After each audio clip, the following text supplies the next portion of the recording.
5 young interns, drawn from all the 1,450 wards in the Republic, ready to join the public service for a one-year internship program this morning, and commonly referred to as Generation Z. Inculcating national values and principles of governance and the values and principles of public service at an early age in the public service to the young Kenyans, seated in front of us, is akin to taking care of your valuable crop at a tender age. The good crop you will get during harvest time is what the Kenyan citizens will get if we get it right with this generation. Improved service delivery, good governance, and enhanced productivity. But only if we get it right on the Richter scale of Article 10 and 232 of our Constitution. Countries that have scored in the two articles have the most advanced economies and democracies.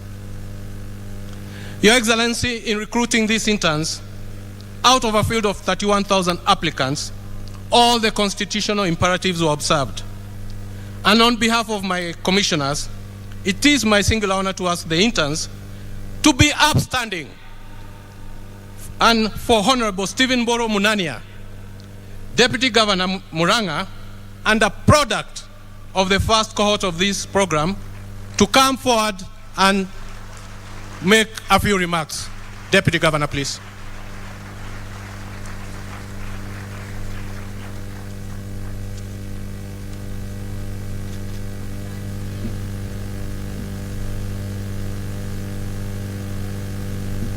Your Excellency, the President of the Republic of Kenya, Dr. William Samoei Ruto, Your Excellency, the Deputy President of the Republic of Kenya, Honorable Rigathi Gachagua, the Prime Cabinet Secretary, Honorable Musalia Mudavadi, the Attorney General, Honorable Justin Muturi, the Cabinet Secretary Public Service, Honorable Aisha Jumwa, and the Chairperson of the Public Service.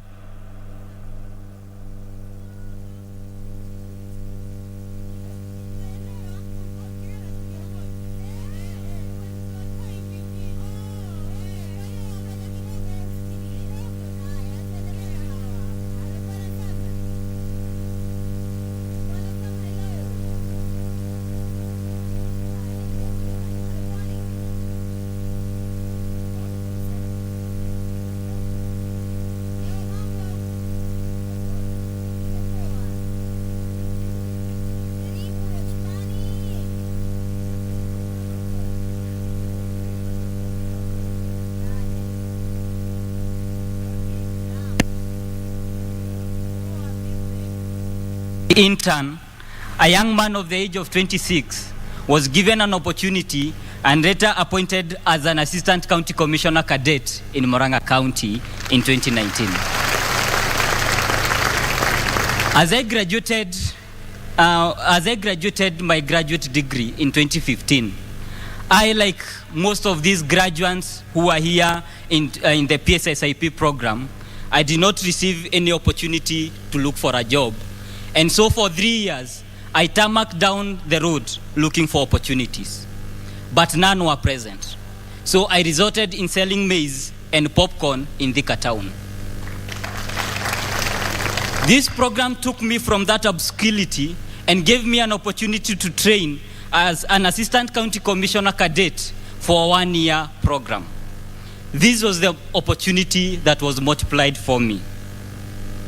In 2019, in the first cohort, I was appointed and deployed to Murang'a County, and under the tutelage of public servants, such as the then County Commissioner Murang'a County, Mohammed Bare, and the Deputy County Commissioner that I served under, the DCC Mawera Mungania, they gave me the opportunity as a young person to be able to be a person of consequence, not only in the sub-county that I was serving, but also the county that I would later go on to vie as an MCA in the upcoming 2021 elections, 2022 elections. I wouldn't get the opportunity to serve as a member of county assembly, But then the governor of Murang'a County, Dr. Irongo Kang'ata, saw a young man who was very vibrant and very articulate in delivering the vision of the young people of this nation, and decided that I would be his deputy governor of Murang'a County.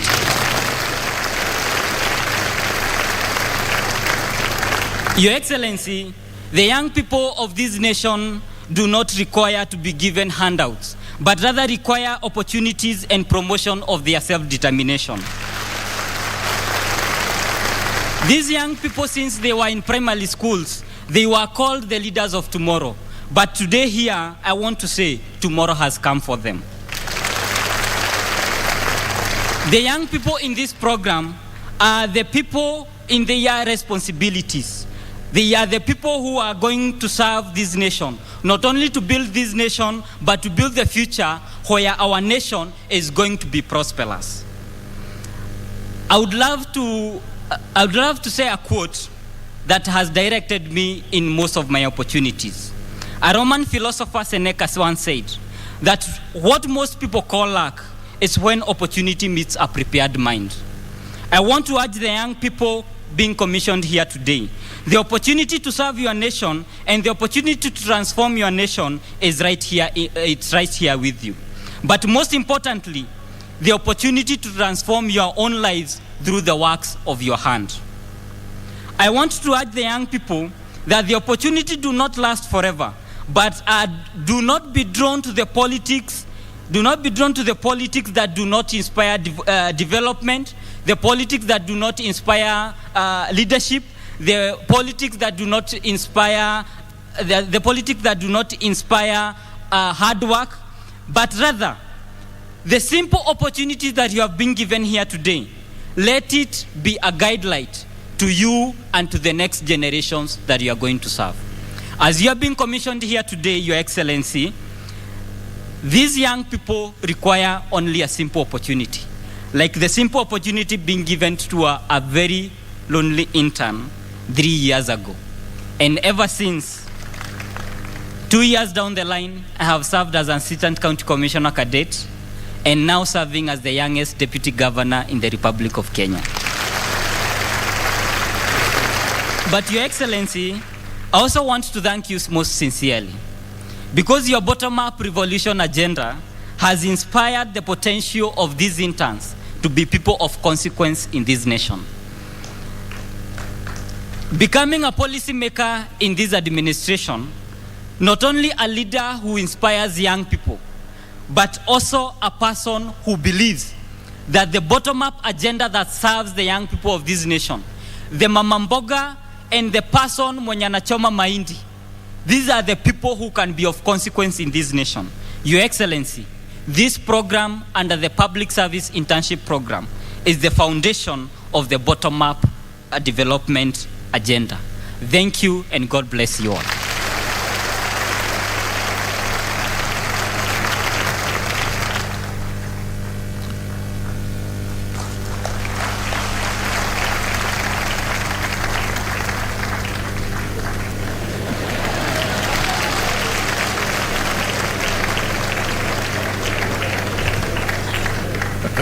Your Excellency,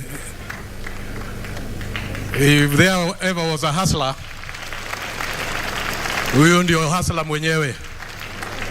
Alikuwa anachoma mahindi Thika, anapika popcorn. Public Service Commission ikachukua yeye, ikanyorosha yeye, kapolish yeye, and you see what he has become. And for Governor Kang'ata, maybe he might get some competition in 2027. Acha tutaona vile kutaenda. So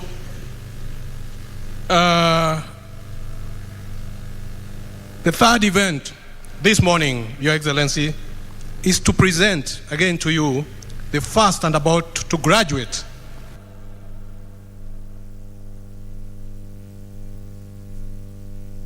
Emerging Leaders Fellowship Program, developed in partnership with the Emerging Public Leaders USA, a Washington-based public sector leadership think tank, and Emerging Leaders Foundation, Africa.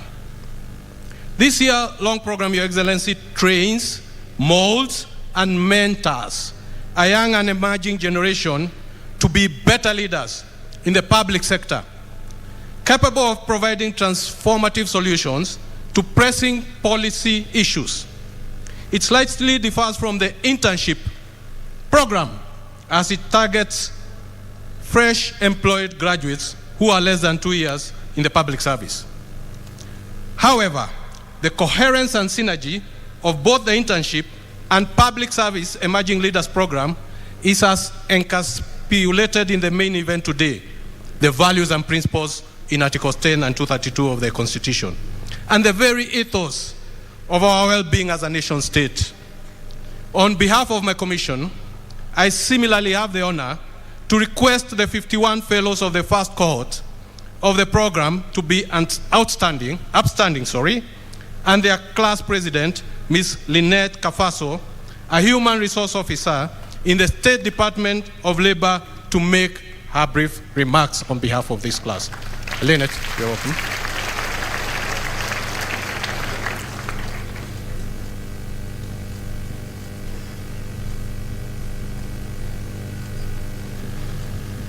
Gets quite difficult to speak after a politician has spoken.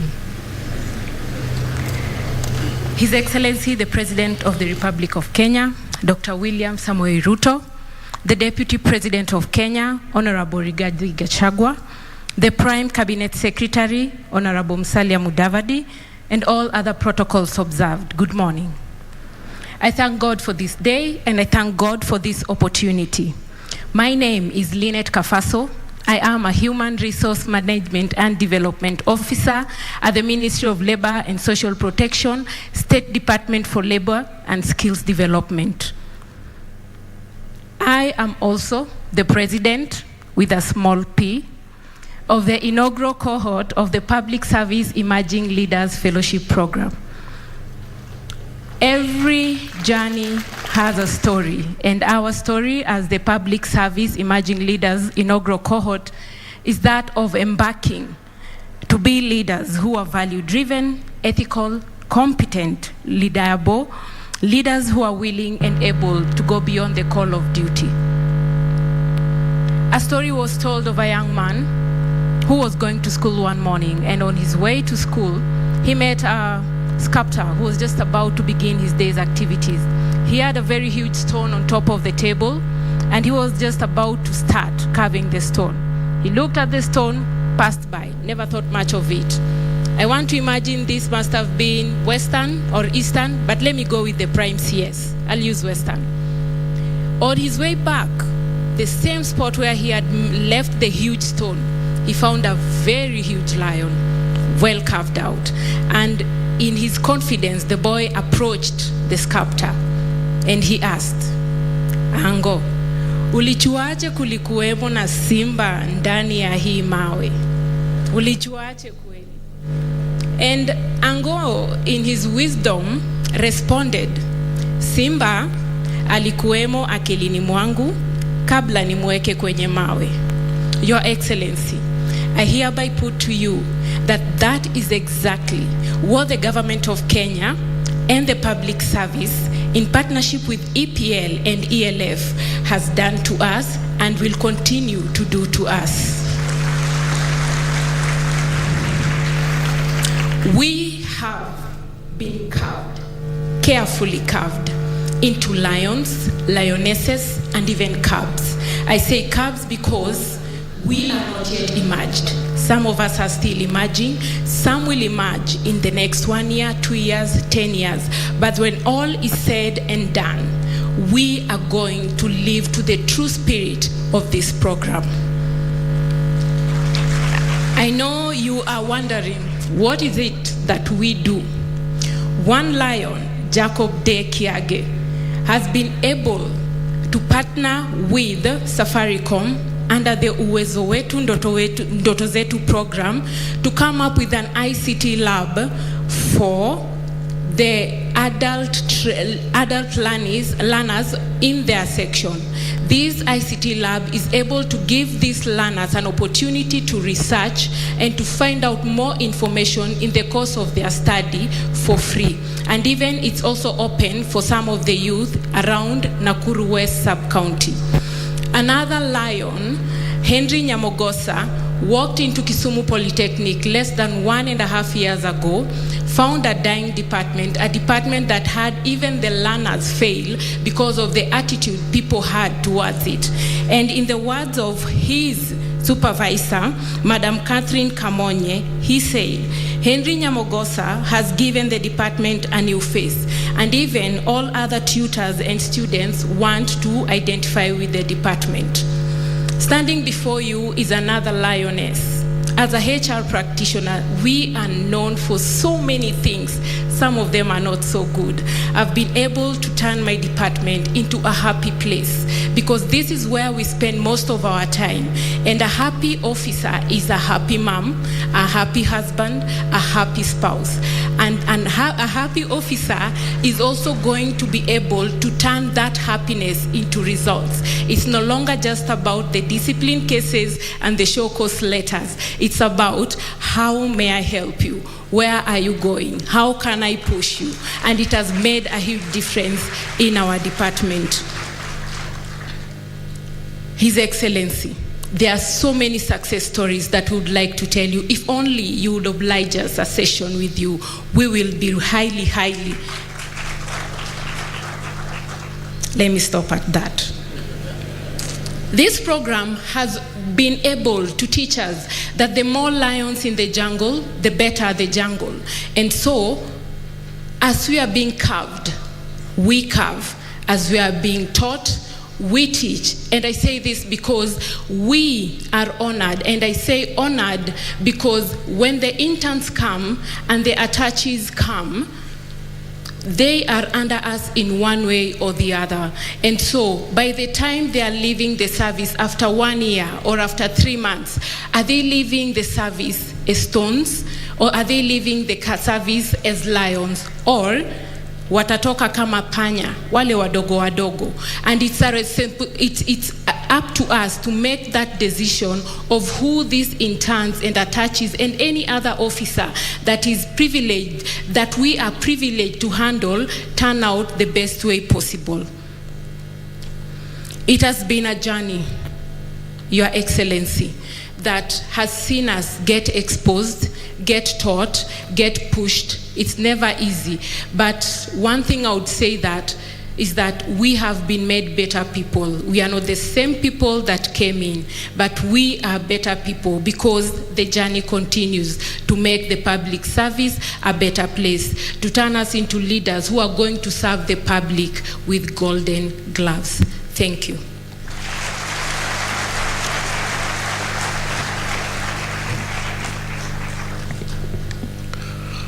Your Excellency, that's a group that are turning their dreams into reality through this program. That program has been made possible by stakeholders who are present here today, Your Excellency. This is Emerging Public Leaders USA, Emerging Public Leaders Foundation Africa, and ABSA Bank. And I would request these stakeholders to be upstanding for you to recognize them.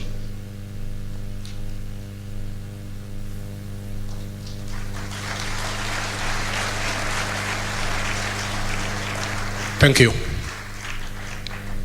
Your Excellency, I do wish to draw your attention to the fact that inasmuch as we empathize with the challenges facing the economy and our fellow Kenyans, and the austerity measures initiated by your government to mitigate these challenges, it is noteworthy, and sadly so, that the training budget in the entire government was the first casualty of the supplementary budget, austerity measures, at an overkill of 100%.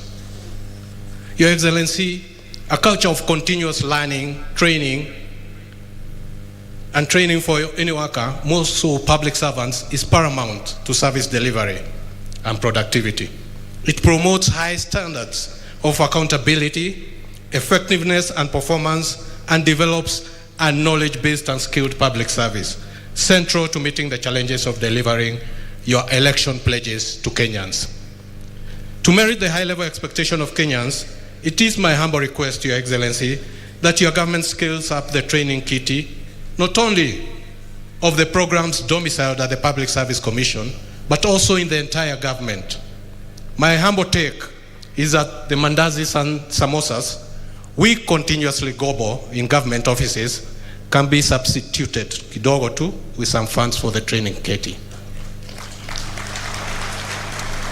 Your Excellency, while organizing your government, you did place the performance management function appropriately within the ambit of your office, under the watchful eye of the Prime Cabinet Secretary. This must have been in recognition of a latent lethargy in service delivery, and equally of its critical importance to an effective and efficient public service. On its part, the Public Service Commission will support the Prime Cabinet Secretary through the recently published Public Service Commission Performance Regulations 2021 and other key interventions such as Public Service Excellence Awards and a Reward and Sanctions Framework. Finally, Your Excellency, as I invite the Cabinet Secretary, Honorable Aisha Jumwa, for Public Service, Gender and Affirmative Action, to make her remarks, I wish to echo your words to when the Chief Administrative Secretaries were taking the oath of office. You told them to serve with honor and dignity. Yesterday, when I was inaugurating this induction program, I did tell these young people to serve with honor and dignity.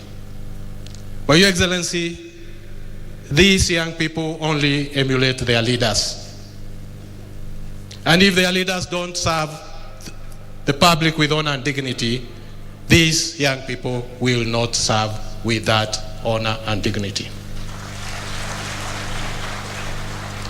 I also exhorted them that in the workplace and in the public service, there is no godfather. You have no godfather. Your work is your godfather. What you do, how you do it in the service of the Republic is what will make you be a better Kenyan. So, Your Excellency, I wish to confirm to you, and before I sit, I wish to digress a bit. We had a Mother Superior in these two programs who has mothered these two programs up to today. I wish to call her here, Dr. Mary Muyandi, to come and just make very few brief remarks. She is one of my commissioners, and tell us this journey and what she has seen.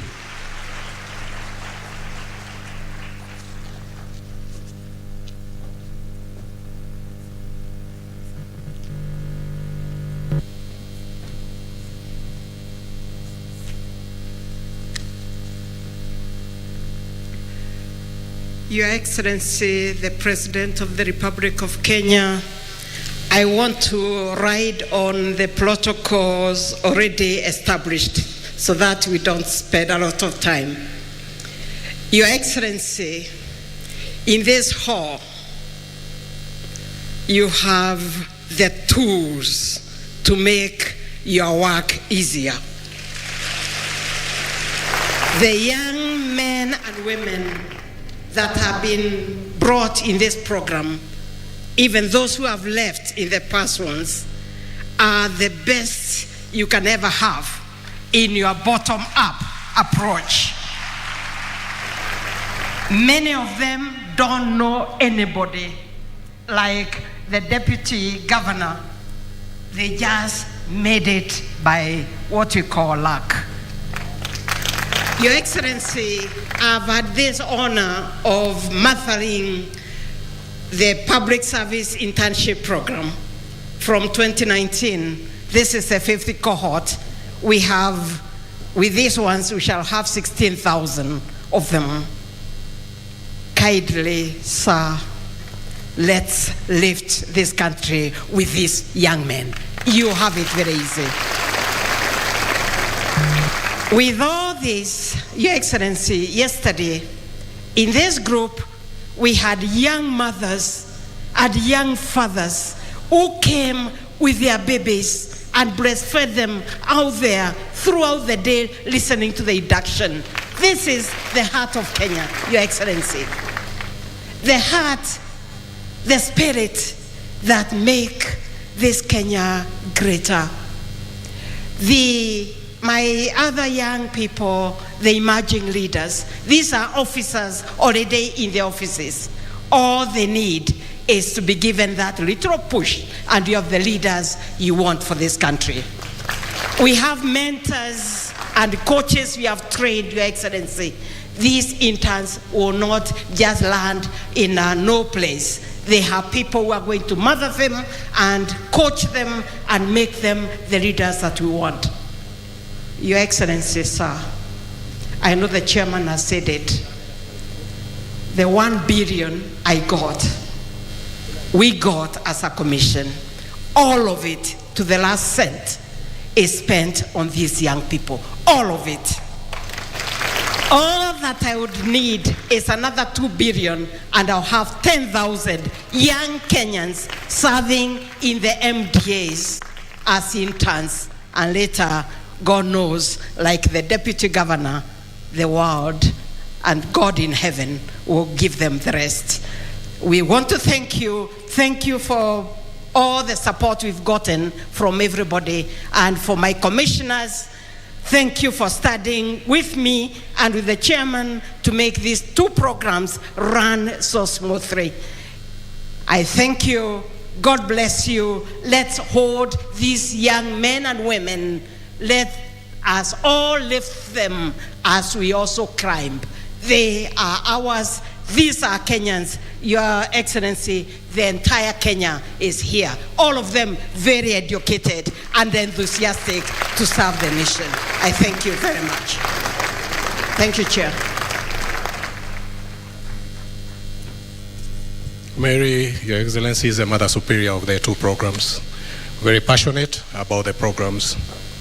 So as I stand here, Your Excellency, to confirm to you on behalf of my commissioners that the Public Service Commission stands to provide frank advice and support to your government intended to create an integral and impactful public service that will offer collective and purpose-driven value and service to Kenyans.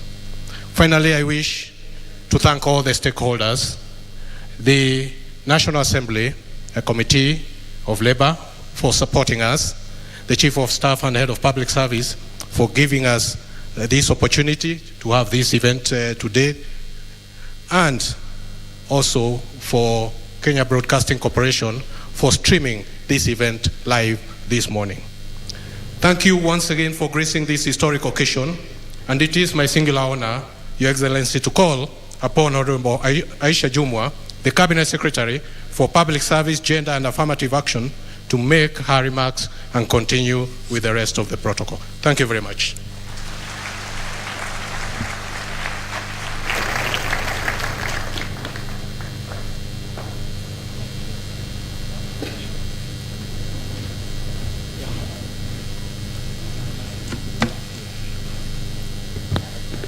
Thank you, Chairman.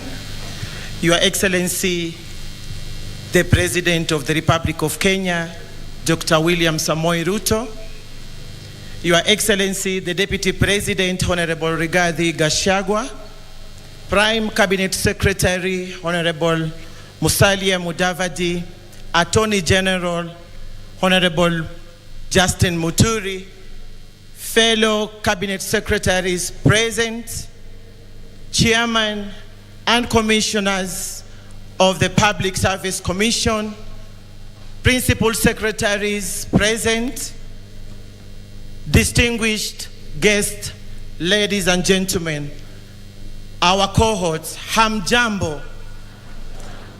Hamjambo tena. Hamjambo.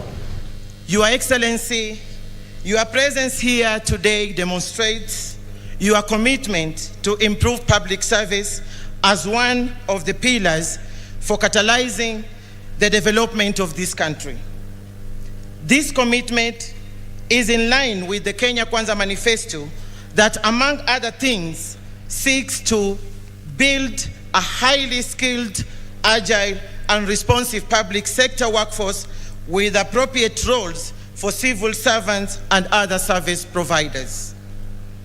To develop strategic foresight mechanism to anticipate and addressing changing workforce requirements. To ensure long-term institutional knowledge capacity amidst the retirement wave and design new human capital system consistent with merit system principles, including modernizing policies and practices for recruitment, retention, training, and development. Your Excellency, the 2010 Constitution provides for a public service that is responsive, prompt, effective, impartial, and one that provides equitable services to the citizens. The Constitution has placed the values and principles in Article 10 and 232 at the center of public service delivery. These values begin at the individual officer level as they step up to the institutional level.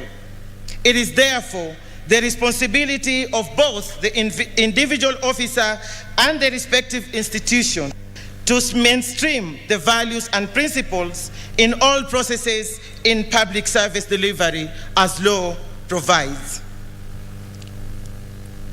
The 2021-2022 Values and Principles Report indicates that our public service has achieved the constitutional 2/3 gender representation of staff overall, with men at 62% and women at 38%. However, we are yet to achieve this at the policy and senior management levels. We also still have a way to go to achieve the African Union Agenda 2063 and the Sustainable Development Goal number 5 that aspires 50-50 of gender representation. Further, in regards to the representation of people with disabilities in public service, there has been improvement towards achieving the 5% threshold, but we are yet to be there. The ministry will continue exploring more affirmative action initiatives to improve the representation beyond the reported 1.4%. Your Excellency, the target group in Public Service Internship Program and the Public Service Emerging Leaders Fellowship Program represent the very segment of the population that the Kenya Kwanza government seeks to empower through the bottom-up economic transformation model. For this reason, Your Excellency, and in my execution of mandate as the Ministry of Public Service, Gender and Affirmative Action, we will continue to explore ways of enhancing the impact of such initiatives going forward. As a way of increasing youth presentation in public service relative to their population, the Ministry of Public Service will continue working with the Public Service Commission to review policies and practices for diverse and inclusion, human resource development, and succession management. Similarly, we are working closely with the Commission and other actors to enhance efficiency and effectiveness in the public service through Huduma Kenya program, as well as putting in place policies, including but not limited to the internship and volunteerism policy and guidelines, the dignity at workplace policy, and the competence framework for public service, among others. And our ultimate goal is to have a public service that your administration envisaged, and at the same time, one that conforms with the aspiration of Kenyans as expressed in the Constitution 2010. Indeed, your directives that 5,000 government services be made accessible to citizens online by mid this year is consistent with the service delivery efficiency and effectiveness goals. I wish to assure you that we are working towards achieving this goal, Your Excellency. To the cohorts, karibuni sana public service. Wahenga walisema kijana ni mzee anayekuwa, na unapokuwa hauhesabiwi kwa urefu ama kwa umri, wala hauhesabiwi kwa kutupa mawe na kuharibu mali za watu. Utahesabiwa na ni kipi ulichokigusa katika maisha ya mwingine. Your Excellency, with these few remarks and with your permission, allow me to invite the Prime Cabinet Secretary to make his remarks. Asante.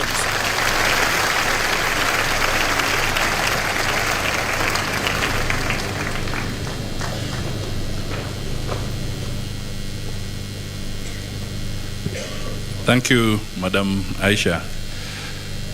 Your Excellency, the President of the Republic of Kenya, Dr. William Samoei Ruto, Your Excellency, the Deputy President, Honorable Rigathi Gachagua, the AG, commissioners, distinguished guests, and most important, the almost 4,000 cohorts present here. Good morning. Your Excellency, I'll be very brief and I'll not attempt to speak the kind of Kiswahili that Aisha Jumwa is good at. But I'll just say one or two things very briefly, because this is how government is formed. Yesterday, Your Excellency, I had the privilege of accompanying you when you led this country jointly with the Ambassador of the United States and the Deputy Secretary of State for Trade and Investment. And in that session, you made very significant pronouncements of your determination to make sure that this economy is growing and attractive to Kenyan investors and to international investors. Your Excellency, at that forum, you are able to close many deals, but let me just speak to two. You are able to have the closure of Moderna. And I saw Moses Kuria here. Moderna, a huge medical player globally and in the United States, putting a signature to come and invest 500 billion shillings here in Kenya to set up a medical facility. 500 billion US dollars. In Kenya shillings, at the current exchange rate, maybe it's about 80 billion Kenya shillings. Over and above that, you are also able to unlock some bureaucracies, and you have laid the foundation for Amazon to come and set their regional headquarters here.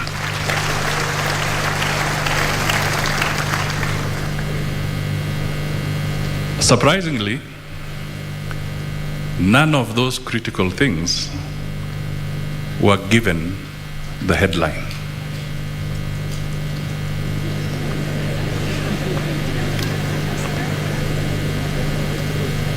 What was given the headline were people moving around without direction in the cities. Why am I bringing up this here? I'm bringing this up here because for any nation to attract investment, it must have an efficient, reliable, dedicated, educated, and competent public service.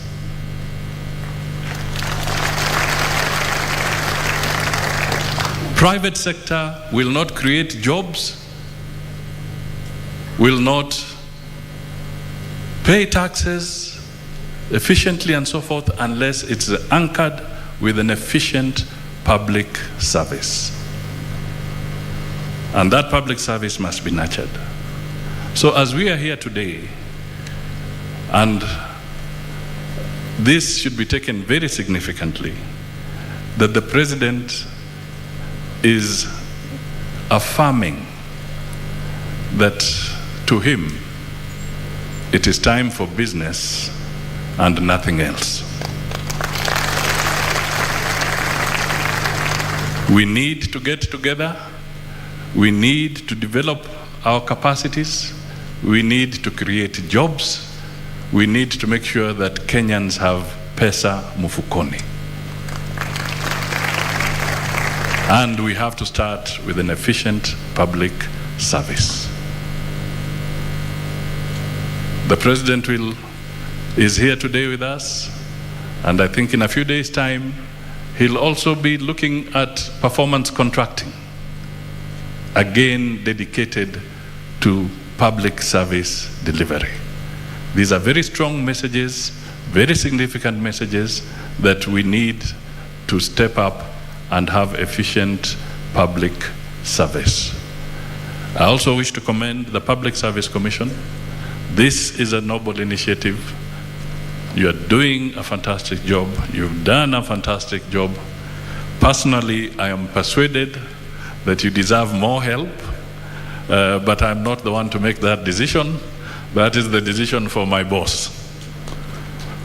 But I am certainly persuaded that the resources that you have been accorded for this program have been utilized effectively, and it is a program that we should continue to consolidate. Your Excellency, I end there, and I would like at this juncture to request the Deputy President, Honorable Rigathi Gachagua, to step forward, make his remarks, and invite you to speak to the nation. Thank you.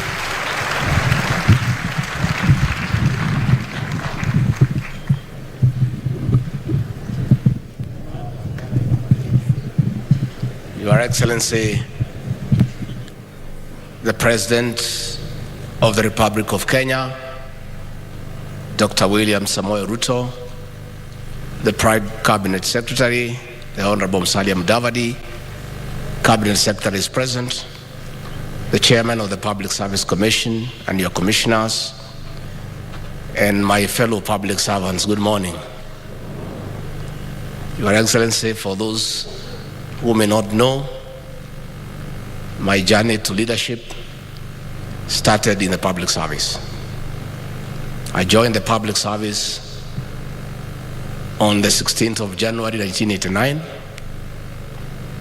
as a district officer cadet at a salary of 3,230.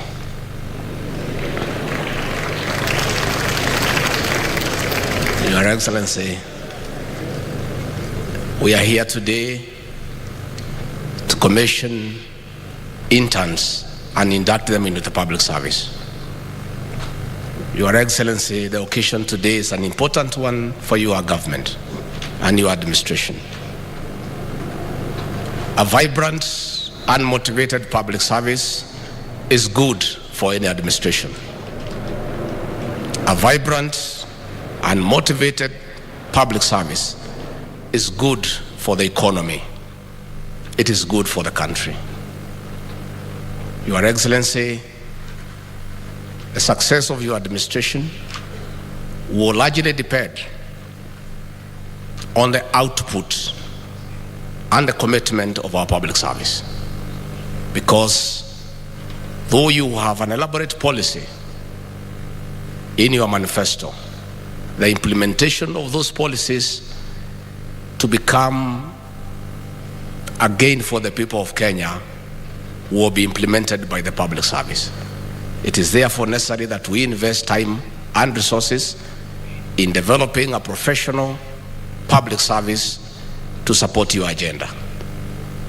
Your Excellency, we come from a background where, on your ascendancy to the President last year, we found a demoralized public service. Your Excellency, in the last 7 months, through Felix Koskei, the head of public service, a deliberate program to motivate the public service has been put into place. And I want to assure our public service that the President is committed to having a professional and motivated public service so that we can expedite on service delivery. Your Excellency, in the last 10 years before you ascended to the presidency, I interact with many public officials because I was one of them, and many senior public officials were in my detail. The chairman of the Public Service Commission here, Ambassador Muchiri, was with me in paramilitary training in 1990. He was a bit lazy with the pistol, but he was good with the rifle. And we used to interact with these people those 10 years. And Your Excellency, the public service took a serious beating in terms of image. The previous administration let loose officers from the DCI to harass public servants by arresting them and extorting money from them. And it reached a point where it was becoming like a crime to be a public servant.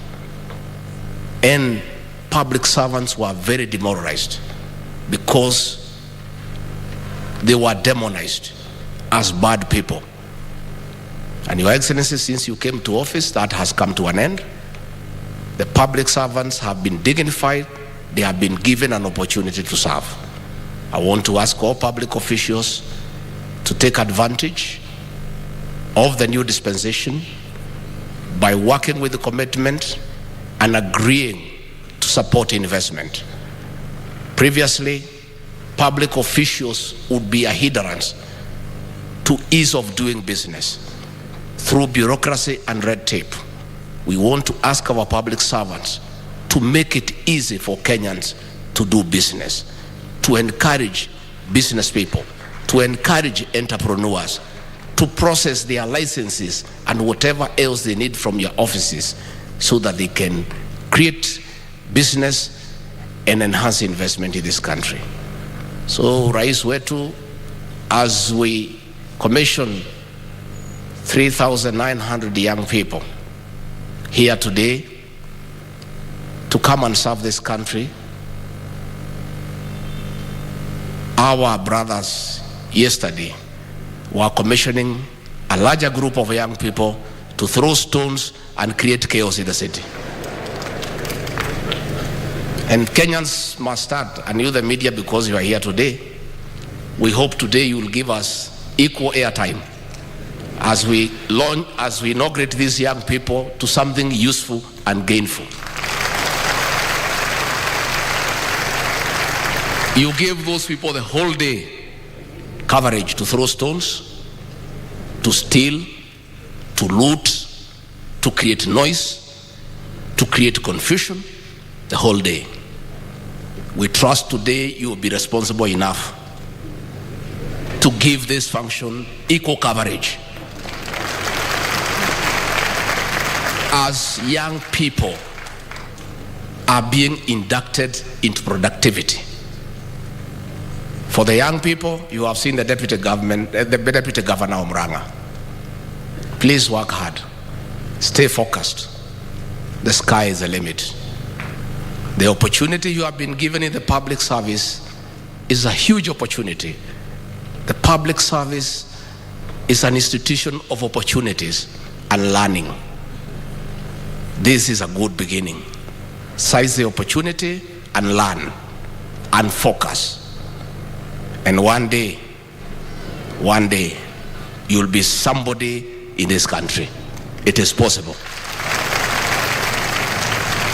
And you don't have to look from far.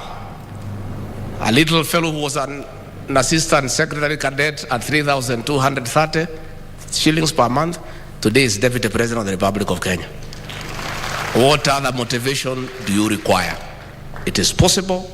Please be focused. So, Your Excellency, before I welcome you to address these people, ours is to encourage you to stay focused. You have the mandate of the people of Kenya to spearhead over the economic transformation of this country and uplift the living standards of our people. We encourage you to stay focused.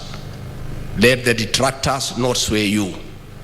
Keep your eyes on the ball, and that way you will succeed. And I want to tell the people of Kenya, President William Ruto took the Bible before God and before man in Kasarani and swore to protect the Constitution. Those who are asking him to violate that Constitution are being unfair to him. There is no constitutional provision in our Constitution for a handshake arrangement. It's not there. The president cannot reinstate IBC commissioners. He doesn't have that power or authority. The president would not even know where the server is stored because it's not his work. This server is being looked for in Mukuru Kayaba, in Koinange Street. I don't know where they are looking for it. We are also interested to know where it is. So if you have some information as to where it is, you tell us so that we can tell the people who are perpetrating post-election violence where it is, so that they stop ruining businesses of other people. Mtuambie hii server iko wapi, tuambie waende huko kuliko kuharibu biashara ya watu kila pahali. And these are not demonstrations. This is post-election violence. The elections was done, Supreme Court ruled, and these people have brought violence. And these are not demonstrations anymore. It's post-election violence. Your Excellency, you have given guidance to this country. This is a country of the rule of law. Let our officers protect life and property, and let everybody go about his businesses without hindrance, without intimidation, because this is our country. With those very remarks, I request all of you to be upstanding and help me with applause to welcome the President of the Republic of Kenya, Dr. William Samoei Ruto. Mr. President.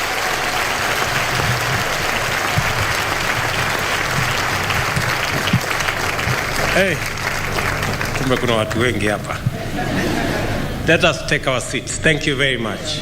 Asante sana.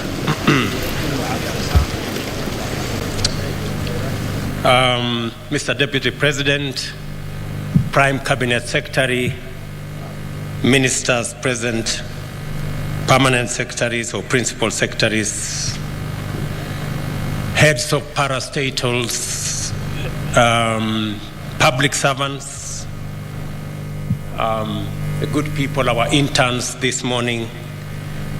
Good morning, everybody. Hamjambo.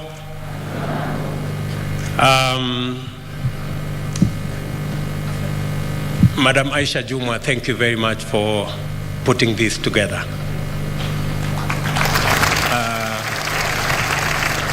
When I see Aisha, she is a great inspiration to many people.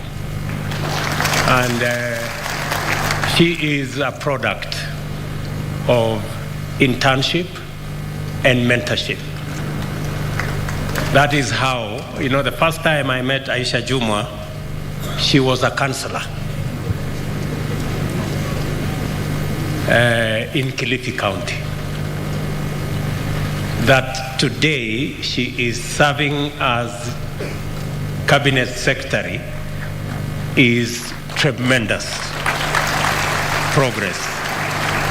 Congratulations, Madam, and I hope through you many other public servants find the inspiration to be the best they can, irrespective of where they stand today. Today you may be an intern, but the sky is the limit, so long as you work at it. I am delighted to be with you today at this momentous milestone in the life and career of many youthful emerging public servants and public service leaders. The state is constituted and sustained by the functioning of an effective public service. Government, similarly, expresses itself through the operations of public service. The country is served through the administrative departments of public service, while the economy is coordinated by the regulatory agencies of the public service. The public service is a fundamental constitutional component through which an effective state can achieve and maintain a stable society and efficient economy. In short, it is indispensable to a properly functioning republic such as ours. Government relies on the public service to satisfy citizens' aspirations by implementing policy, projects and programs according to the mandate conferred on it through democratically elected leaders. The prospects of sustainable development for any society is therefore directly linked to the soundness of its public service. By soundness, I mean a public service that is firmly apolitical, impersonal, scrupulous, impartial, fair, consistent, predictable, and coherent. A sound public service must be loyal and subordinate to elected leadership. The standard for soundness of the public service is set out in Article 232(1) and 10 of the Constitution, which binds everybody acting in the name of the Constitution of Kenya. The government is committed to delivering its pledges to the people of Kenya as set out in our plan for the bottom-up economic transformation agenda. It has therefore embarked on formulating appropriate policy and strategic frameworks that will anchor implementation of our food security and agro-industrial production, affordable housing, universal health coverage, micro, small, and medium enterprises, as well as the digital economy agenda. To deliver a responsive, responsible, and accountable public service is an imperative. I am encouraged that our public service has maintained its political neutrality and impartiality for the greater part of our independent history, and especially since the advent of competitive democracy. In the world of globalization, digital governance, online enterprise, a fit-for-purpose public service is going to look and must be different. This inevitable and undeniable fact calls on us to quickly undertake changes that will enable the public service to adapt effectively and deliver to the highest standard even in changing times. I am confident that our public service is perfectly capable of this historic feat, and that, as a result, our nation will never have to suffer disruptions and distortions of teething problems and difficult transitions. We are serving the public at a time of daunting challenges. We are tasked with accelerating economic growth and recovery, ensuring equitable access to opportunity and wealth creation, and also leading our collective adaptation to a ferocious climate situation. We are counting on you to help us deliver the transformation required to overcome these challenges. If we are to deliver on the transformational agenda, we must begin by transforming our public service to make it more responsive to the needs of all our citizens. To place us firmly on this path, the Government of Kenya will adequately facilitate the Public Service Commission to put in place a fit-for-purpose public service. We envisage and expect a service that exhibits high levels of productivity, good governance, patriotism, commitment, diligence, honesty, and excellent performance. I have heard you, Chair, and the Commission on your request on what we need to do to make resources available for the better training, the better preparation of the public service so that they can deliver on their constitutional mandate. And I like the suggestion that you have said we can cut down on the mandazis and entertainment so that we can provide more money for training and mentorship. I wish the Minister for Finance was here so that he can do the needful. I quite agree with the proposition that this cohort of interns and those already in public service have benefited immensely from this program. I listened to you, Chairman, and you said it is the first time the head of state is coming for the public service statutory function as you do your report.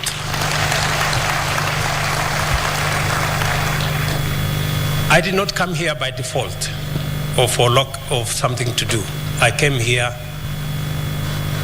intentionally and deliberately because we have an agenda on account of the public service and especially those who are climbing the ladder from the bottom. The agenda of internship is an agenda I believe in very strongly. There are many things we learn in school, there are many things we learn in college, but there are many more things we learn by mentorship and by internship. I am a great believer in internship and mentorship because I have seen the benefits and the value of mentoring others, providing an opportunity for others to learn. I have had the privilege to mentor many politicians. I have had the privilege to provide internship for many people in the political space. And part of any success, whether in public service, whether in business, whether in politics, is to be able to mentor others to be as good, if not better, than yourself. And I hope those of us who have the privilege to serve as leaders, either in business or in public service or in politics, that we consider mentoring others, providing internship for others to learn from us, and that we can pass on the baton. And I like what I heard Aisha say, that part of the success of leadership is to be able to arrange a succession plan. Do not sit in an office, do not occupy a position as though you are going to be there forever. It is important for all of us who have the privilege to serve that one day we will not be able to serve in the positions that we have, and you will be the better, you will be the richer if you can mentor others into those positions, if we can create a mechanism for others to learn from us, so that continuously as a country, as a leadership, we are getting better. We can only become better, we can only get better as a nation if we learn from those who've been, so that we can improve those who will be. The question that keeps coming is, when somebody gets to 60, they begin to say, oh, you know, I have not arranged a succession plan. I need another 2 years extension so that I can do this and I can do the other. I mean, if you have reached retirement age and you have not done what you should have done, it cannot be an excuse. You just need to pack your small bags, move on, so that the others can also move up.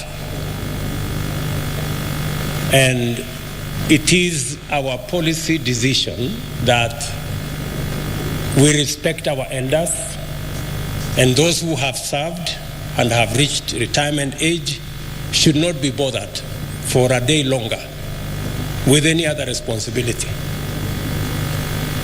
but to give way to those who are graduating into those positions.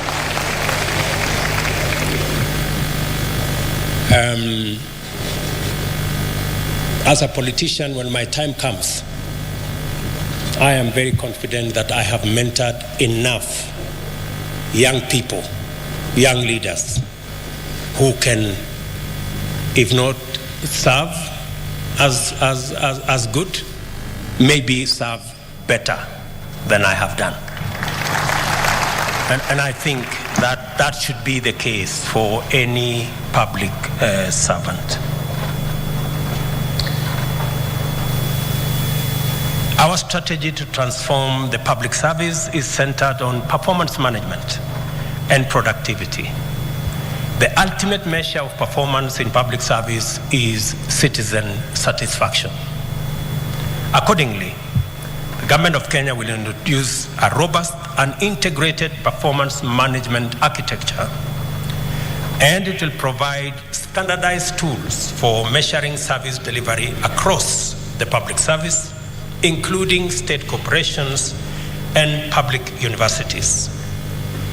This will cut across both levels of government at the national and the county level. A review of the performance management framework in public service has revealed a number of constraints: misaligned institutional arrangements, inadequate policy, and to some extent, legislative and technical capacity limitations. Addressing these challenges requires a coordinated effort through a whole-of-government approach. Subsequently, the Prime Cabinet Secretary's office will work closely with the public service and the ministry concerned to bring together key agencies in government with a view to revamping, reinstitutionalizing, and driving a citizen-centric performance management system. The new strategy will seek to entrench a renewed public service performance culture. It will also seek to promote innovation and, crucially, secure the services of the best minds in our country by rewarding public servants who serve with distinction. We will also revitalize the Public Service Week and the Public Service Excellence Award, among other initiatives. Allow me to turn to my favorite part of this audience, the young people gathered here today. And we have two groups. The 3,902 interns joining the public service as the 5th cohort, the public service of the public service internship program, and the first cohort of the public service emerging leaders fellowship. These two programs are undeniable success stories and underscore the government's commitment to strengthen and nurture strong leadership within the public service. And let me put this in context. We figured out this whole program of internship before the elections in 2017. And it was our intention to have a whole of government, a whole of country program where graduates from our institutions of higher learning can have at least 1 year transition as interns in their areas of expertise in the various areas. Unfortunately, we were not able to implement it the way I had thought about it. But I am happy that at least we started. And what is required now is for us to configure this, institutionalize it in policy and in law. And I'm happy that the Attorney General is here, so that you can work with the ministry concerned and work with the public service so that we can institutionalize internship as a program of transition for young people coming out of college, for them to acquire at least some level of understanding of what they learned in class and practice it at least in our institutions, whether they are public or private. I want to announce that the first step, and that's why I agree with you, Mr. Chairman, is that we have today 3,900 interns. The next intake, next year, I will suggest that we start with 20,000 next intake. Because I am told those who applied were 31,000 and only 3,900 got an opportunity, not to get a job, but to just have a feel of what government, public service, what the field looks like. And I think more young people should be afforded an opportunity to be an intern.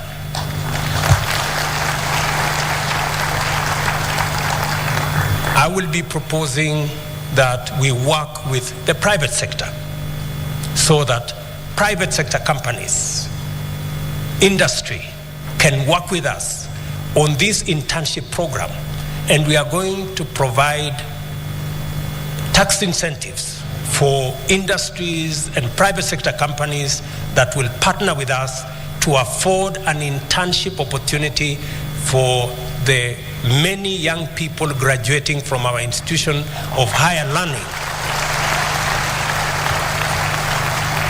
so that we can not only provide a transition for them, but we can also give them an opportunity to practice what they have learned in class, and for them to have a feel of what working in these offices looks like.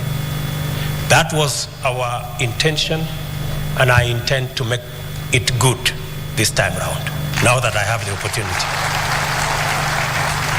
So, Mr. Chairman and Madam Waziri, please begin to figure out how this is going to look like.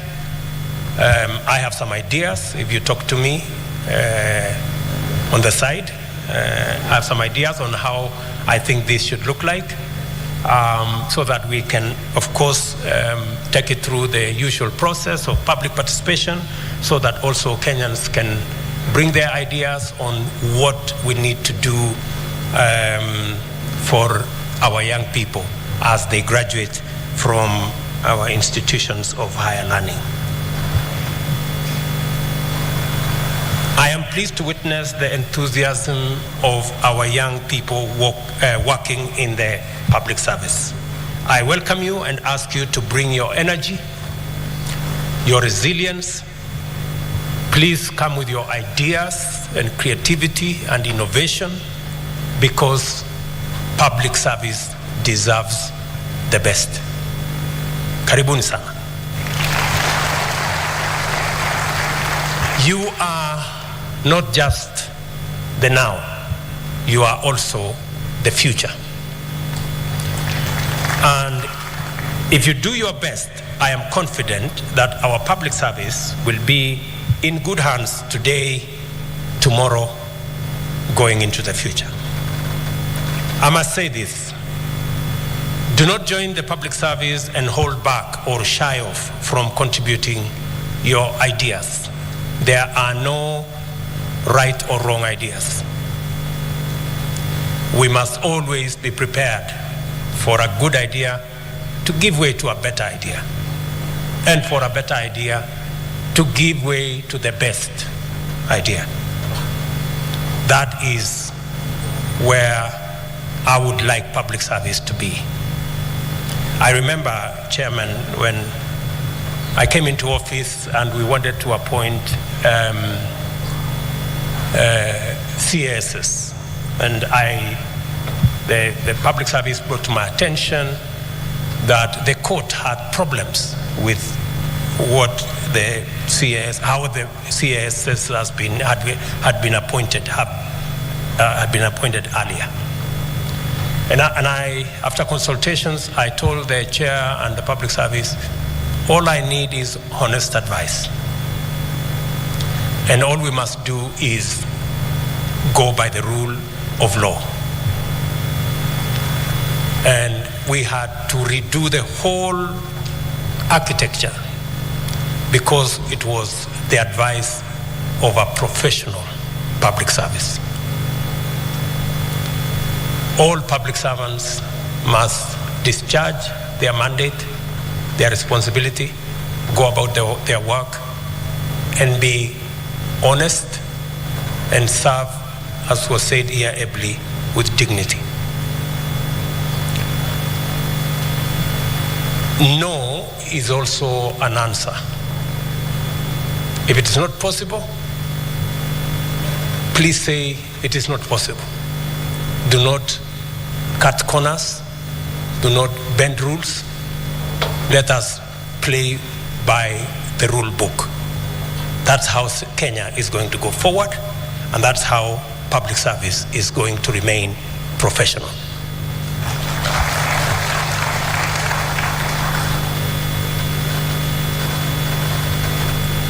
As you join the public service, you must do so to add value, to bring something new to the ecosystem where you will be working from. We expect ideas, we expect excellence, and we expect innovation and creativity. I want to congratulate the 51 fellows in the Emerging Leadership Fellowship Program. I understand you are now at the tail end of your training, which focused on public leadership development and inculcation of public service ethos. I am confident that you have adequately benefited from the many professional development opportunities that the program has offered you. And I want to reiterate that I am sure you are what I am sure you are aware of. We have high expectations of you, and we expect you to take up and deliver exceptional results in leadership capabilities across the public service. We expect this because we are confident you now understand the immense value of good leadership and strong values to any organization and to any society. When you return to your various departments, share the knowledge you have acquired with your colleagues and mentor others to be like you or even better. I challenge you to set a new leadership example and standard in government. I urge you to be agents of real change and, above all, to keep the fire of service burning within you and in the organizations that you represent. There is no better place to practice your leadership skills than in the Kenyan Public Service. As the Commission begins the recruitment of the next cohort of fellows, I reiterate my personal support to this initiative, and let us build more leaders. Let us have a public service full of leaders, and we shall see an incredible difference as a nation. I wish to extend my gratitude to our partners, emerging public leaders of the United States, and our very own Emerging Leaders Foundation for their financial support that enabled us to run this program. And as I said, I am looking forward beyond APSA, and we must be grateful to APSA. Thank you very much for being our partners. Beyond APSA, I am expecting all our banks, all our private sector players, people in industry, people in business. Even if you run a business of 20, 30 people, take one intern, take two interns. What we are going to do is to make sure that if you become our partners and take an intern into your mentorship and into internship in your organization, we are going to allow you some tax rebates so that we can do this together and provide opportunities for the thousands of young people who are looking for an opportunity to display their talents, their knowledge, their expertise, and also use their energy to drive our development. I am delighted to commission the graduate interns joining the public service under the internship program. All of you here today were professionally recruited by the public service among 31,000 applicants. I must say, to make it to 3,900 from 31,000, you deserve some congratulations. Pongezi. I am also informed that representations are from every ward in Kenya. It couldn't be better. And I hope, Mr. Chairman, as I told you, I have some suggestions. I hope that those who, even if you come from a particular ward, that your internship should not necessarily be in your county. I think it is important for you to go to a different county and see what it looks like, and learn a different language, and look at different culture, and sample our nation. Do not be a villager. You know, there are people who go to primary school, secondary school, college in the same village. Please, we are a diverse nation, and the more we integrate, the more we work together, the better we become as a nation, and the greater the appreciation of our diversity. This means that all of you, the 3,900, are special. All of you have something that can help us move the country forward. I am very confident about that. And I want to commend the Commission for ensuring that the interns reflect the face of Kenya by distributing all the available slots, and ensuring also that persons living with disability and all genders are adequately represented.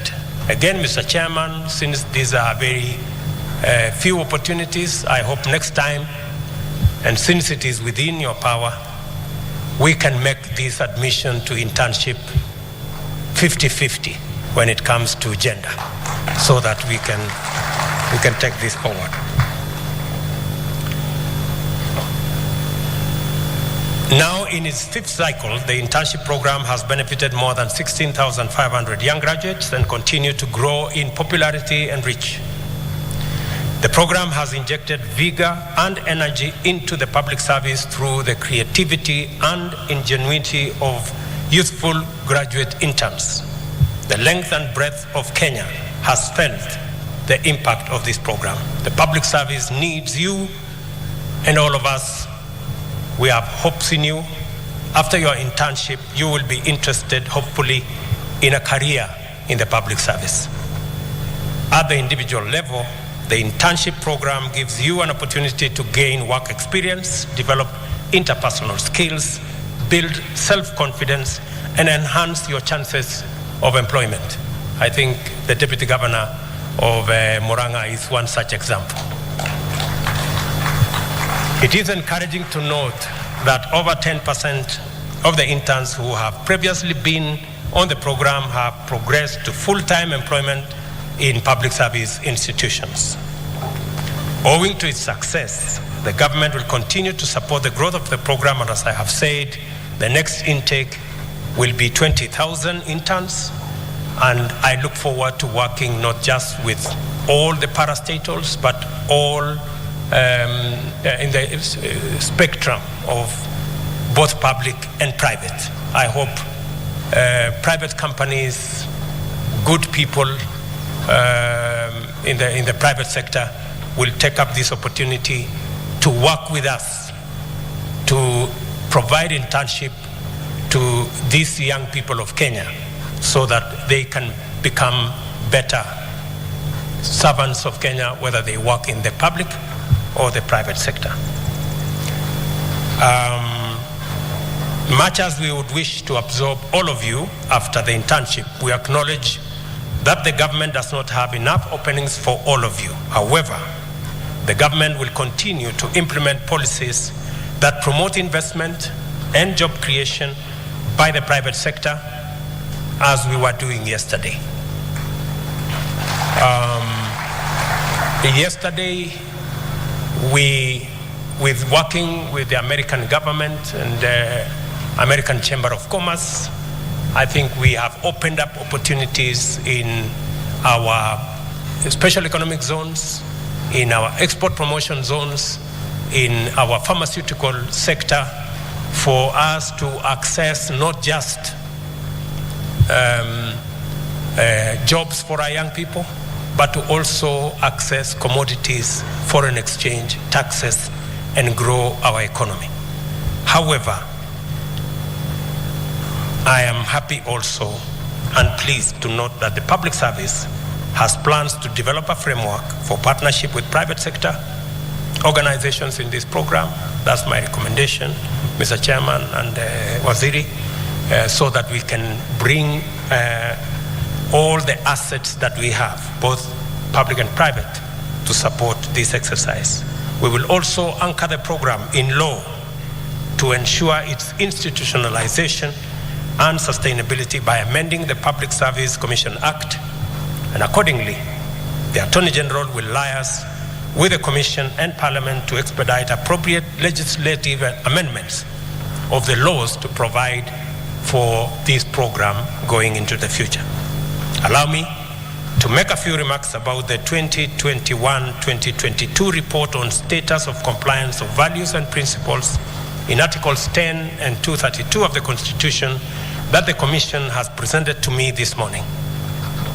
I note that the survey covered 477 public institutions out of 525, representing a response rate of 91%. The head of public service is directed to write to those who did not respond to explain to us which government they serve. While this is an improvement from the previous year, anything short of 100% response is not only unacceptable, it is not right. Going forward, the government of Kenya will demand answers from public institutions that do not participate in this evaluation that is anchored in law and in the Constitution. It is worth noting that the overall compliance level improved from the previous financial year, indicating that public institutions have progressively aligned with the national values and principles of governance outlined under Article 10 of the Constitution and values and principles of public service under Article 232 of our Constitution. I want to assure you that the government will fully implement the recommendations of this report. We will ensure that the public service reflects the face of Kenya's diverse communities and affords adequate and equal opportunities for appointment of women, men, members of all communities, and persons living with disability. The recommendations to migrate public service to online platforms to ensure compliance with values and principles of governance is in perfect synchrony with our plan to digitize government services. So far, 5,700 government services have been digitized, and we are well on course, ensuring that by June this year, between 90% and 100% of all government services will be online, so that the public service can be much more efficient and much more effective in delivering services to the people of Kenya, even as we use the digital platform to eliminate corruption, to eliminate pilferage, to eliminate wastage, and to make government services not just efficiently delivered, but also to make it easy for citizens to interact and work with their government. The recommendations will be, as I have said, completed, and this exercise will be done by June to allow Kenyans to access services without unnecessary bureaucracy. The digital transformation era that we live in demands smart solutions. Now more than ever, we need our smartest and most innovative men and women to drive public service, secure our country, grow our economy, and promote social inclusion. The government will therefore continue to invest in the development of skills to support transformation into a truly digital economy. Finally, let me extend my gratitude to all public servants across the country for the work you do and you continue to serve our nation. The government will progressively improve your terms of service and conditions of work. It is now my pleasure, ladies and gentlemen, after everything I have said, to say that as we progress together, let us not be distracted. We are a robust democracy. We believe in the rule of law, and it is my contention that the Constitution, even as it provided for us to have divergent opinions, and we should. In fact, something would be very wrong with us if we agreed on everything all the time. Having competing ideas, having divergent opinion is part of what we celebrate as a democracy, and we must celebrate our diversity in ideas as well. But it is my position that the Constitution did not envisage that different opinions would result in chaos or loss of property or loss of life. We must, all of us, be able to celebrate all the rights provided for in our Constitution in a manner that respects the rights of others, and also in a manner that does not destroy property, or in a manner that does not make our children not go to school. I think we can do that. We are mature enough to be able to do that, and I hope that all of us will begin to understand where we must go. It is now my pleasure to declare the 5th cohort of the Public Service Internship Program and the 2021-22 report on status of compliance with values and principles of Article 10 and Article 232 of the Constitution by the Public Service officially launched. Asanteni sana. Thank you very much. God bless you. Na asante sana, congratulations Chairman and all the commissioners, and we look forward to working with you, and I think all is well. Na wangwana wale interns, congratulations for being part of this program. I look forward to working with you, and I look forward to us moving the country forward together. Asanteni sana. God bless. Hebu tumpongeze rais mara nyingine kwa makofi. Thank you very much, Your Excellency. And Your Excellency, sir, as the cohorts are now being flagged off to serve, and another cohort being welcomed to the program, it is also the official launch of the report on the status of compliance with the values and principle. And if, with your permission, Your Excellency, if I may just kindly request that you come and press the button so that we now officially have the launch done. Right here, it's here on stage.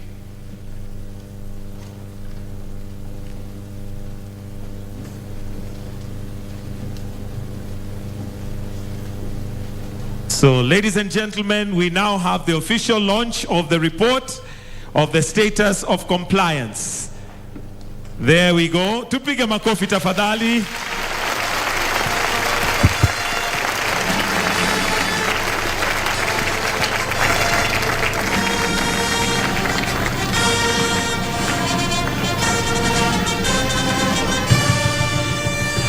Would also like the report to be presented to His Excellency officially, so I would like to request those who are giving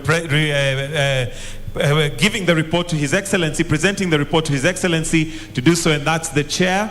Then we have also got one photo with the commissioners after that. So this is the official presentation of the report to His Excellency, which we can give a round of applause. Ladies and gentlemen, we now have the report on the status of compliance with values and principles, courtesy of the there you go. So we also have the commissioners, kindly if you can just come on stage for one photo opportunity before we wind up with the national anthem. So if we have the commissioners, kindly you can come for one photo opportunity. Then after that we shall finish off with the national anthem. The commissioners, we also have His Excellency the Deputy President and the Prime Cabinet Secretary to also join in this photograph as we now have that launch done. Then we shall request that you remain standing. The rest of us shall exit the stage while we leave the stage for His Excellency to have the national anthem played. Kindly if we can take that photo.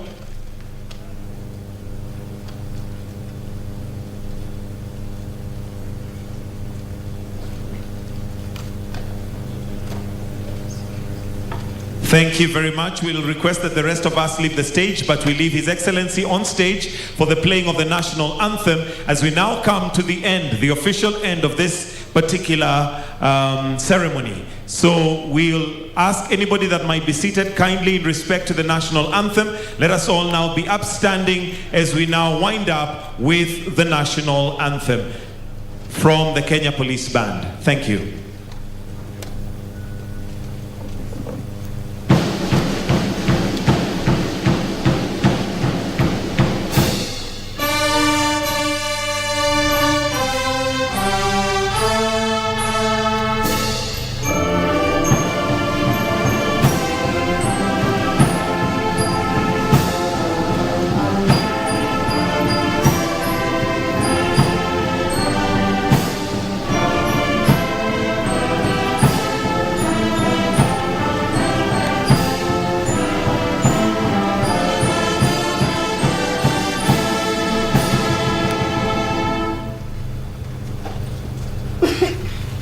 Thank you, Your Excellency. Ladies and gentlemen.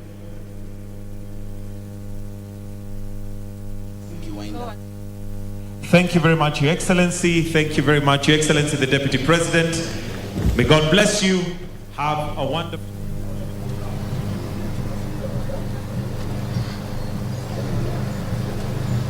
That has been the climax of the official launch of the report of the status of compliance with the values and principle of the commissioning of the 5th cohort of the Public Service Internship Program, spearheaded by President Uhuru Kenyatta, flanked by various cabinet secretaries, as well as parastatal heads and various CEOs of various government departments. This is an event that has just ended at this particular time, and we've had the president speaking to the 3,900 cohorts of interns who will be deployed in various government institutions across the country, and the interns have been urged to focus and work hard to ensure that they spearhead the issues of transforming the country and ensure that they are not going to cut corners in a bid to get ahead.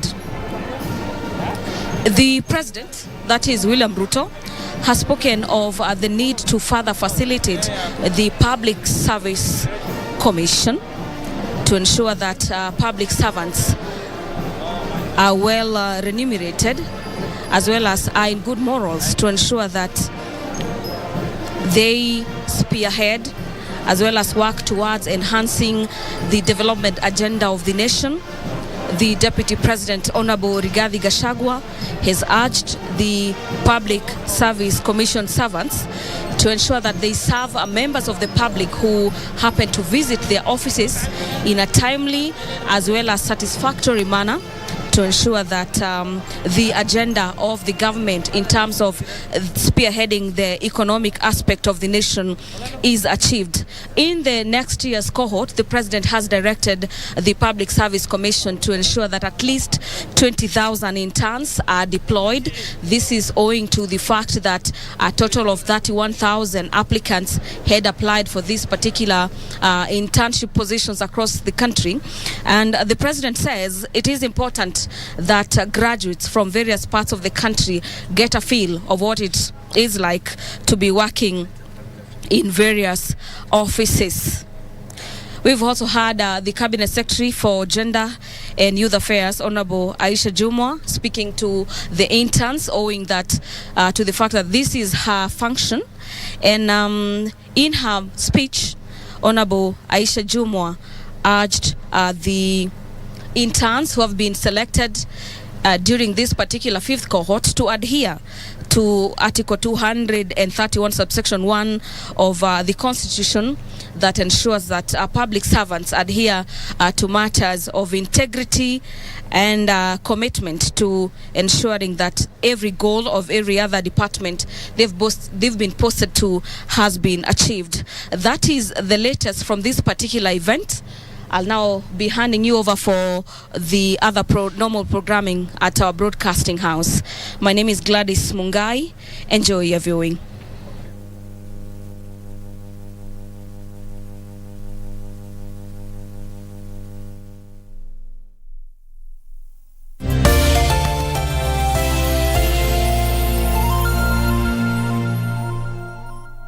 This is definitely the place to be. Welcome to Nairobi Street Kitchen. Cheers. Cheers. Located in the heart of Kenya's capital, in the Westlands neighborhood, this unique space is much more than just an eating place.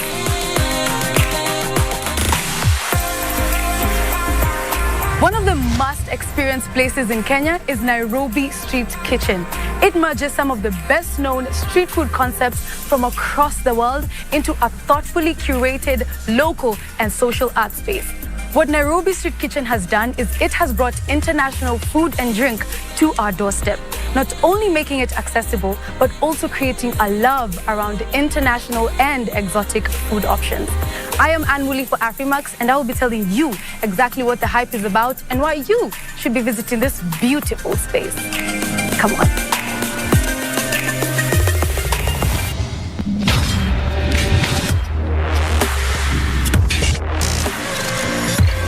Since its opening in June 2021, the street food market offers a variety of treats both for the eyes and the palate.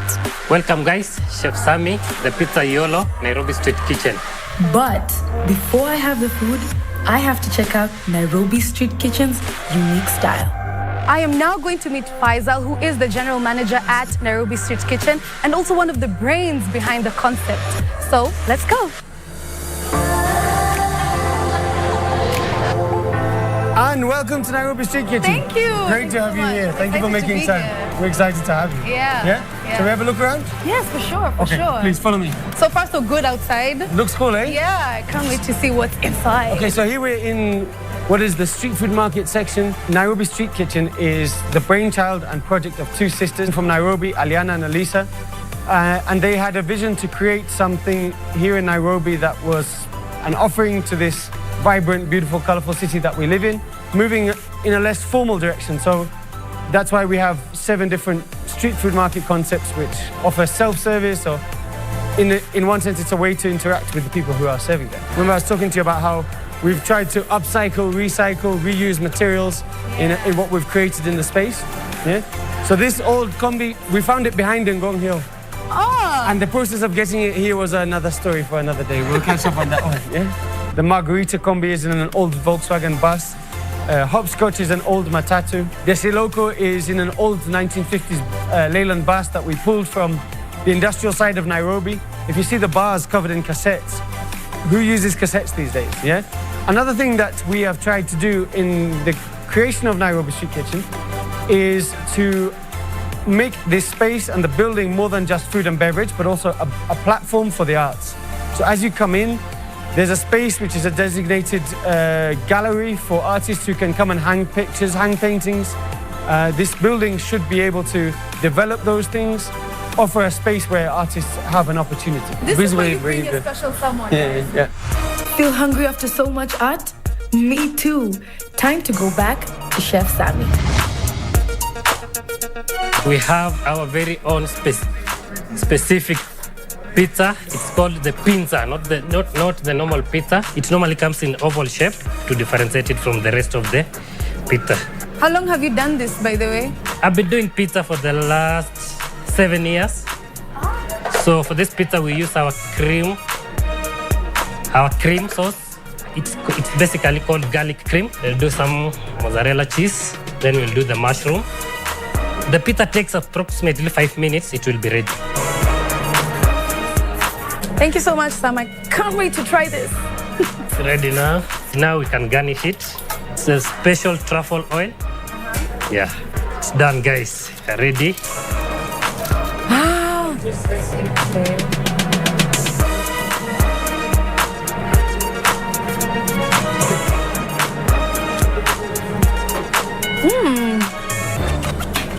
I didn't think I'd like this leaves, but I actually love it.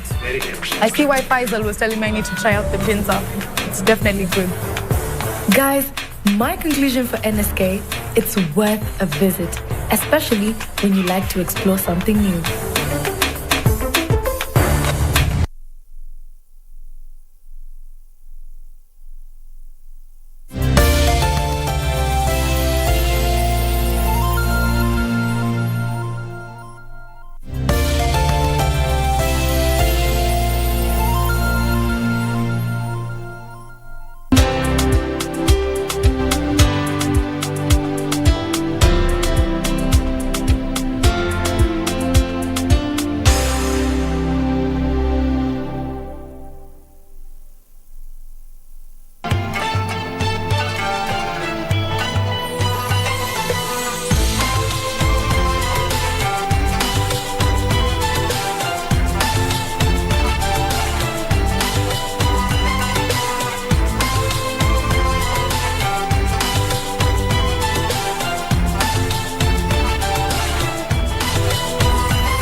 niachilie pana.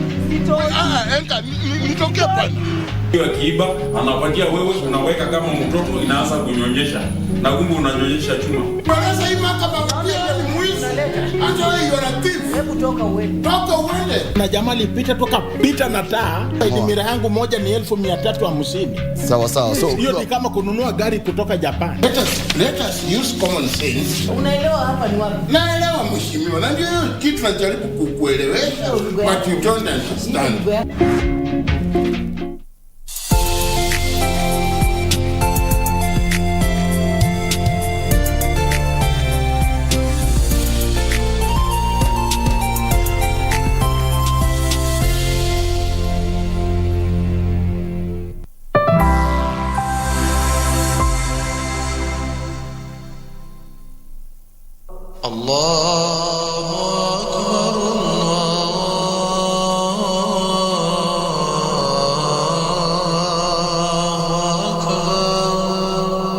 Assalamu alaikum wa rahmatullahi wa barakatuh. Innal hamdalillah nahmaduhu wa nasta'inuhu wa nastaghfiruhu wa natubu ilayhi wa natawakkalu alayhi wa nashhadu an la ilaha illa Allah wahdahu la sharika lahu lahul mulku wa lahul hamdu yuhyi wa yumitu wa huwa hayyul la yamut biyadihi alkhairu wa huwa ala kulli shay'in qadir. واشهد ان سيدنا ونبينا وعظيمنا محمدا عبده ورسوله صلى الله عليه وعلى اله وصحبه اجمعين. اما بعد ya kumshukuru Allah subhanahu wa ta'ala, namtakia kipenzi chake mtume Muhammad, rehema na amani zimshukie yeye. Kwa leo tunashukuru Allah subhanahu wa ta'ala kwa kutujalia tumefika katika mwezi mtukufu wa Ramadhani, mwezi ambao Allah subhanahu wa ta'ala daana fihi ila dhiyafatihi. Ni mwezi ambao Allah ametuita waumini ulimwengu mzima kuwa ni wageni wake. Allah subhanahu wa ta'ala akatueleza kwenye Qur'ani, ya ayyuhalladhina amanu kutiba alaykumus siyamu kama kutiba ala alladhina min qablikum. Ndugu zangu Waislamu, Allah anatueleza kwenye Qur'ani kwamba enyi mliomuamini Allah, na hakuna mu'min wa kweli katika ulimwengu bali ni Muislamu. Mu'min wa kweli katika ulimwengu ni yule ambayo aliweza kutamuka shahada fa asbaha min ahli tauhid, kisha kapambaukiwa kuwa miongoni mwa watu wa tauhid.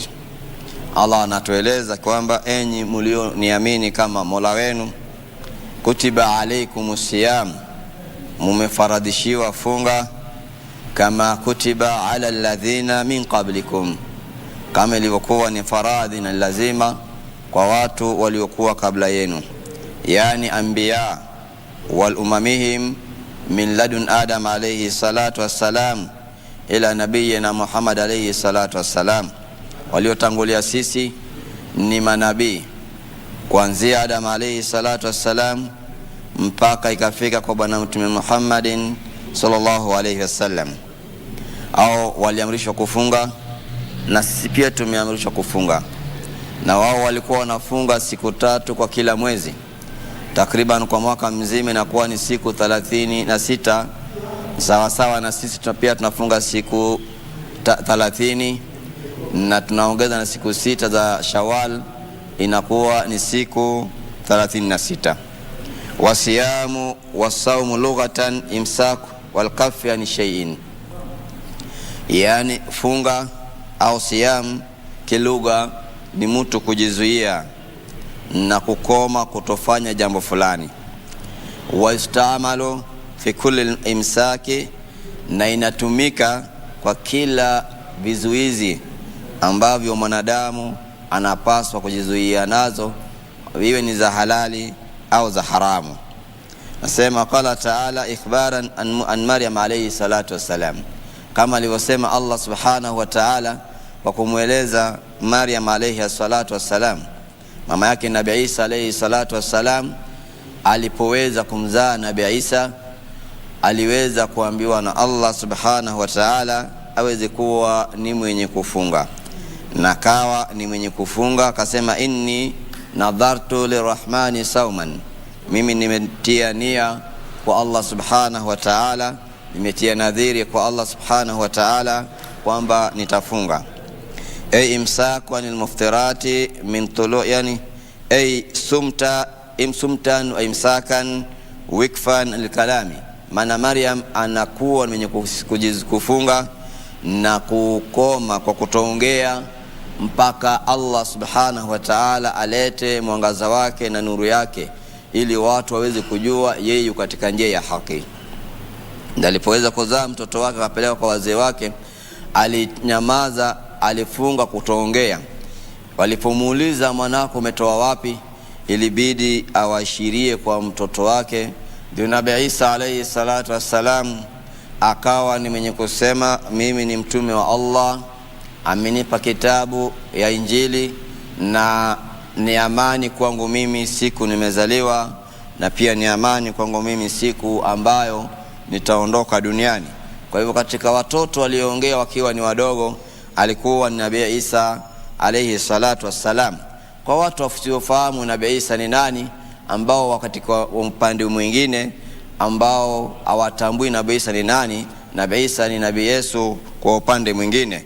Nabii Yesu huyu aliongea akiwa mdogo kwa kueleza watu mimi ni nabii wa Mwenyezi Mungu na Allah Subhanahu wa Ta'ala amenipa kitabu cha Injili na ni amani kwangu mimi siku nimezaliwa, na pia ni amani kwangu mimi siku ambayo nitakuwa ni mwenye kuondoka duniani. Hiyo ni saum kilugha, yani Maryam aliweza kuzuia kuongea mpaka mtoto wake ndiye akawa ni mwenye kuwa ni mwenye kusema kumhusu yeye. Wa fi shar'i, na kisheria saum kisheria, alimsaku anil muftirati min tulu'i al-fajri ila ghurubi shamsi, yani kisheria ni mwanadamu kujizuia kukula vitu, kufanya vitu venye kufanya afuturu, kufanya vitu ambavyo kwamba akivifanya anakuwa ni mwenye kufuturu au inamfuturisha kuanzia alfajiri kuchomoza. Katika riwaya nyingine min tulu'il shamsi, na hii ni dhaifu. Lakini riwaya nyingine ambayo kama ni aqwa min tulu'il fajri, tangu alfajiri itakapokuwa imechomoza unaanza kuwa mwenye kufunga, kufanya kila kitu, au kama ni chakula cha halali au kuli, kama ni maji au kunywi, kama ni masala ya kana mke wako haukai na yeye mpaka itakapokuwa gurubi shamsi, mpaka jua itakapokuwa imetua. Maania taabudi lillahi ta'ala, unafanya hayo yote pamoja na nia ya kumuabudu Allah Subhanahu wa Ta'ala. Wa min fadhaili siyami wa fawaidihi, na katika fadhila ya saum na faida ambazo kwamba tunapata katika funga ya Ramadhani, asiyamu min a'dhami ta'ati Allah Subhanahu wa Ta'ala. Saum ni miongoni mwa utiifu mkubwa ambazo kwamba waja wa Allah wanapata nafasi ya kumtii nayo Allah Subhanahu wa Ta'ala, allati yutaqarrabu biga ila Allah Subhanahu wa Ta'ala, utiifu ambayo waja wanajikurubisha nayo kwa Allah Subhanahu wa Ta'ala. Wa yuthabu almu'minu alayhi, na mu'min anapewa thawabu mkubwa ndani yake, thawaban la hududa lahu, thawabu ambayo haina mipaka, thawabu ambayo kwamba haina mipaka. Wabigi tughfaru dhunuba almutaqaddima, na kwa saum Allah Subhanahu wa Ta'ala anasamia madhambi yaliyotangulia. Wabigi yubaadu baina wajhihi wa baina an-nar, na tena kwa saum Allah Subhanahu wa Ta'ala anatuweka mbali na moto wa jahannam. Kwa kufunga mwezi mtukufu wa Ramadhani tunapata fadla adhima, tunapata fadla mkubwa sana, kwa kuwa Allah Subhanahu wa Ta'ala anatuweka mbali na moto wa jahannam. Wabihi yustahaqqu al-'abdu dukhulul jinan, na kwa saumu Ramadhan inastahiki huyu mwanadamu mwenye kufunga anastahiki kuingia kwenye janna ya Allah Subhanahu wa Ta'ala, mimbabi khas, kwa mlango uliotengwa maalum, au nyumba uliotengwa maalum ambao unaitwa Jannatu Rayyan. Janna hii haingii mtu yote isipokuwa wale ambao kwamba walikuwa ni saimin. Uiddat lisaimina, hiyo janna imeandaliwa watu wenye kufunga. Wabigi yafrahu al-abdu inda liqa'i rabbih, na kwa kufunga mwezi mtukufu wa Ramadhani mmoja aliyefunga anakuwa na furaha wakati anapokuwa ni mwenye kukutana na Mola wake.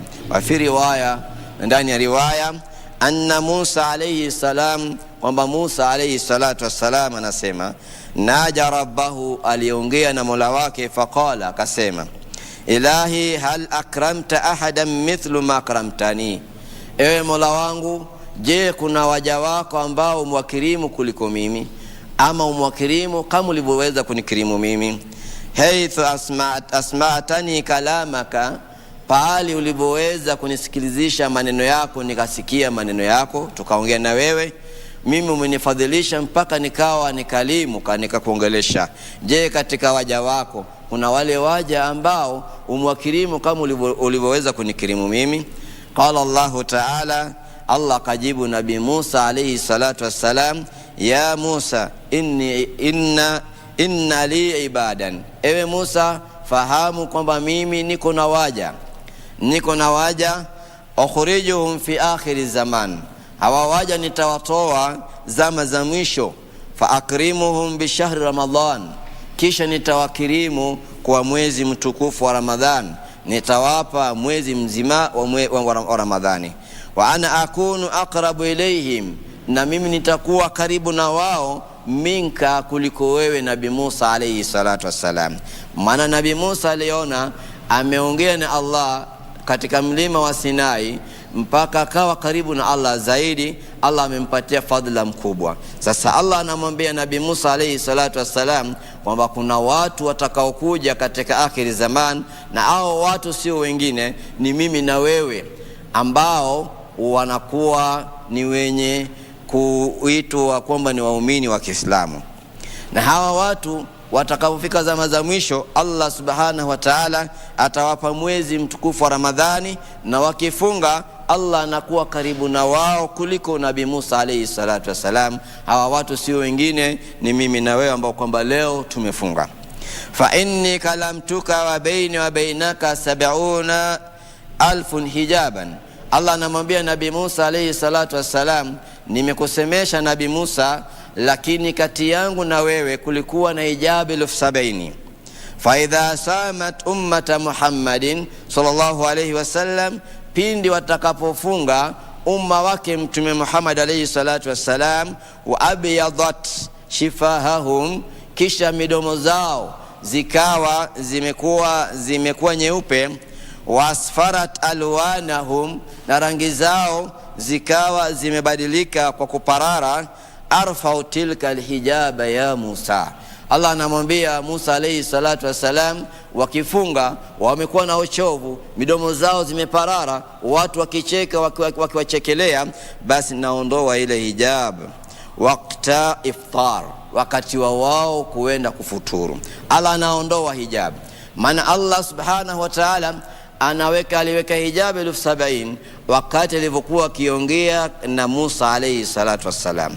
Lakini wakati tutakapokuwa tumefunga mimi na wewe, wakati wetu wa kufuturu, Allah anaondoa zile hijabu zote, kisha anasema ya Musa, tuba liman atasha kabadahu wajaa batnahu fi Ramadan. Ewe Musa, kuwa na bishara njema na utamaa, na uweze kuwapa pongezi watu ambao kwamba watakaofunga mwezi mtukufu wa Ramadhani, nyoyo zao zikawa na kiu ya hali ya juu, wajaa butunahum, kisha tumbo zao zikawa na njaa katika mwezi mtukufu wa Ramadhani. Nasema Allah anakuwa karibu na wao wakati wa kufuturu. Fala ujazim duna liqa'i, tena Musa, la ujazihim, katika siku ya malipo yao sitawalipa mpaka niweze kukutana na wao. Fayanbagi lilakili, kwa mujibu huu kwamba inafaa kwa yule ambao kwamba ana akili, lilakili ayarifa hurmata shahr hadha shahr, yule mwenye akili anafaa kuelewa heshima ya mwezi mtukufu wa Ramadhani, afanye matendo mema, hadumu katika kutenda mema, kwa sababu Allah subhanahu wa ta'ala ametoa wakati ya dhahabu ya kukutana na waja wake, wakati wenyewe ni wakati wa kufuturu. Tena siku ambayo atakuwa ni mwenye kutulipa, atatulipa mpaka tukutane naye ana kwa ana, tuweze kuonana na Allah subhanahu wa ta'ala, kisha Allah akuwe ni mwenye kutulipa thawabu aljazila makubwa. Wa yahfadhu qalbahu fihi min alhasadi, basi mwenye akili tena nafaa kuhifadhi moyo wake ndani ya mwezi mtukufu wa Ramadhani, asiwe akawa ni mtu ambaye ni hasidi kwa wenzake, asifanye husuda, kwa sababu alhasada taakulu hasanati kama taakulu narul khataba, kwa sababu uhasidi na kula wema ya umoja kama vile moto unavyokula kuni. Allah atujalie. Barakallahu li wa lakum fil Qur'anil Karim wa nafa'ana wa iyyakum wa dhikril hakim. Aqulu qawli hadha astaghfiruhu innahu huwal ghafurur rahim wal barrul karim.